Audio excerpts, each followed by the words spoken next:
Hello everyone, ये class है BSc BEd second year. ये मैंने ग्रेडियंट करा दिया, डाइवर्जेंस करा दिया था और कवर करा दिया पिछली वीडियो में।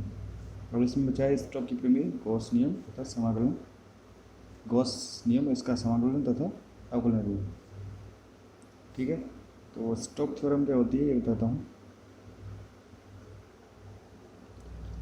स्टोक्स थ्योरम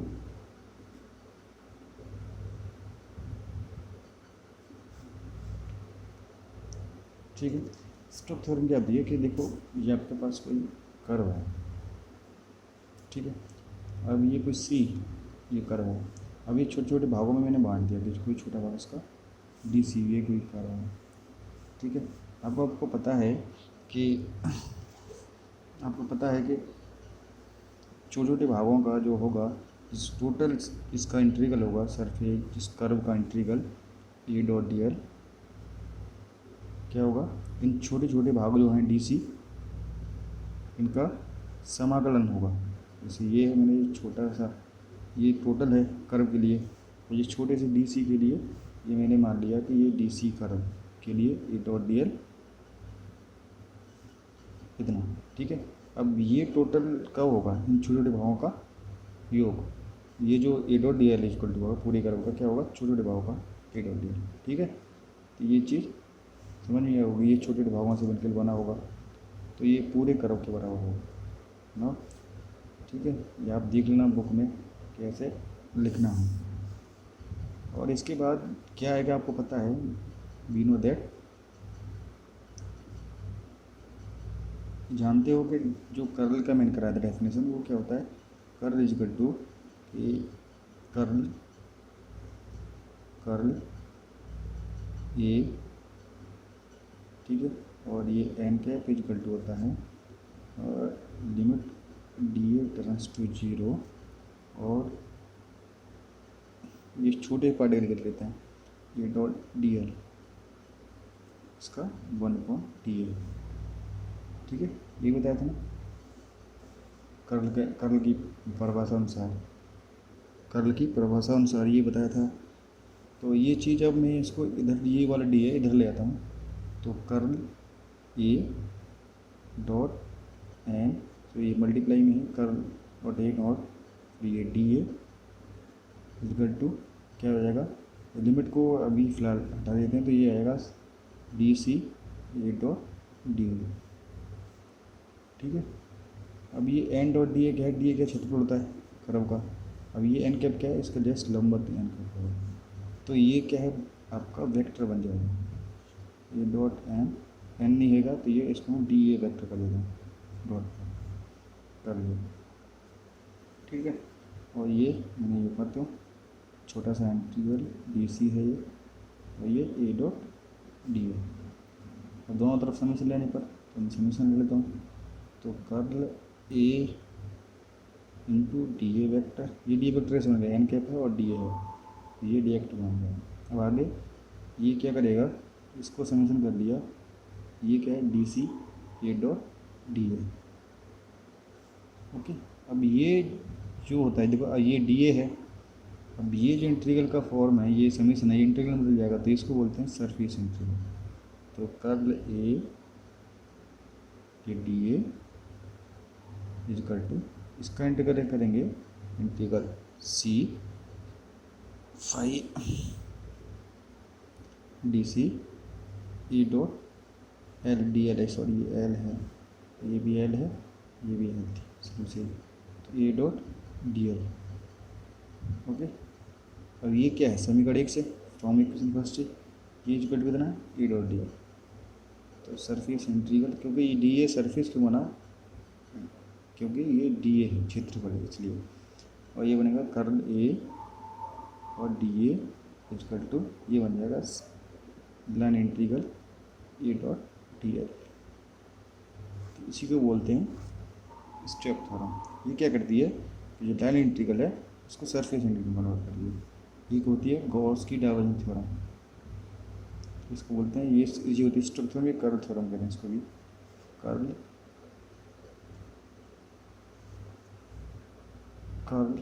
थ्योरम भी बोलते हैं इसको, ये होती है डाइवर्जेंस थ्योरम, वो क्या करती है कि वो क्या सरफेस इंटीग्रल को ए डॉट डी ए को कन्वर्ट करेगी डाइवर्जेंस ए में, और ये बन जाएगा डी टर्म या डी वी में। ठीक है, ये वॉल्यूम इंटीग्रल। ठीक है, समझ में आएगा। स्टोक्स थ्योरम क्या करती है कि ये जो है लाइन इंटीग्रल को सरफेस में करती है, और ये क्या करता है कि सरफेस को डाइवर्जेंस में करता है। तो ये इम्पोर्टेंट है। ओके, आपको समझ में आ गया होगा। अब नेक्स्ट स्टार्ट करते हैं कि गॉस का नियम। गॉस का नियम क्या होता है, पढ़ा है ये 12th में, गाउस का नियम। गाउस का नियम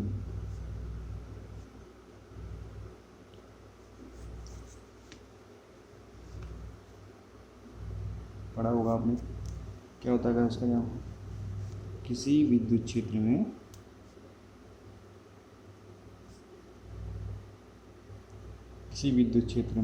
स्थित बंद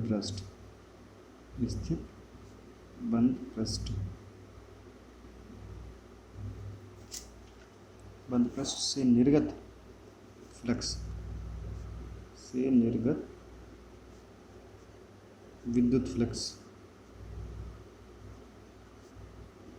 विद्युत फ्लक्स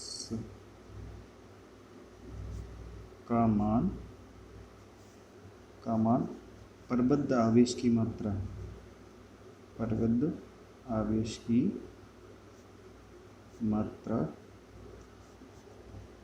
तथा 1/ε के गुणनफल के बराबर होता है।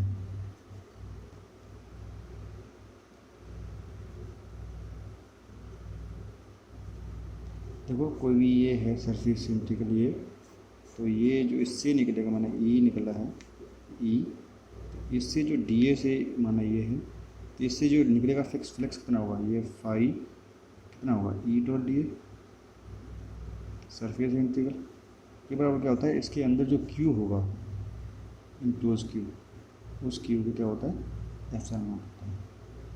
इसको बोलते हैं हम गॉस का नियम। इसका समाकलन और अवकलन क्या होता है, देखो आपको जानते हैं कि ये क्यू इज इक्वल टू क्या होता है, चार्ज डेंसिटी। मान लेते हैं चार्ज डेंसिटी आपकी रो है। चार्ज डेंसिटी क्या होती है कि एकांक आयतन में आवेश, मतलब चार्ज डेंसिटी अगर मान लें रो है, चार्ज डेंसिटी मतलब होता है हिंदी में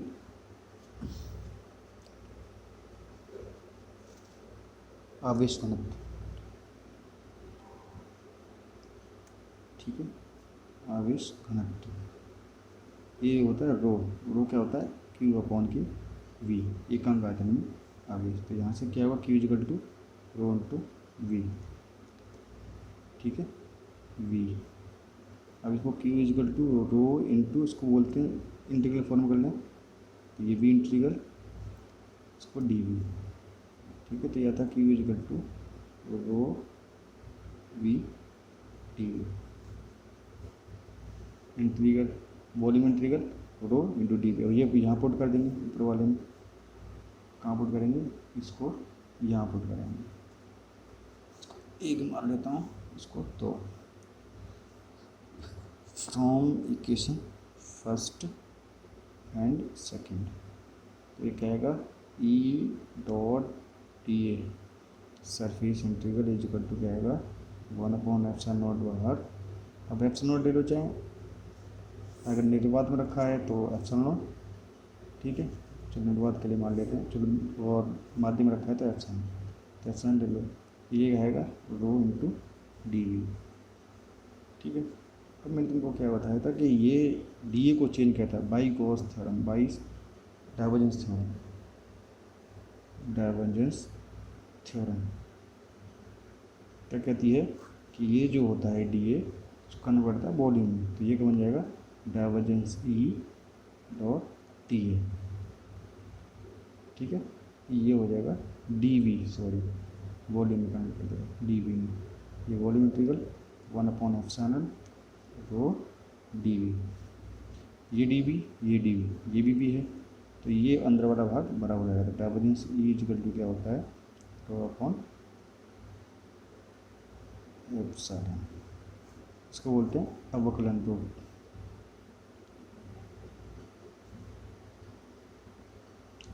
ठीक है, और इस वाले को बोलते हैं समाकलन रूप। सिंपल है। ओके, और इसकी थ्योरी वगैरह है वो आप लिख लेना ऑटोमेटिक, ये कैसे होता है। ठीक है, उसके बाद ये ख़त्म हो गया, ये पूरा चैप्टर आपका फिनिश हो गया, ये पूरी यूनिट भी समाप्त हो गया आपकी। ठीक है, शायद पीछे थोड़ा सा देखता हूँ और कर उनका।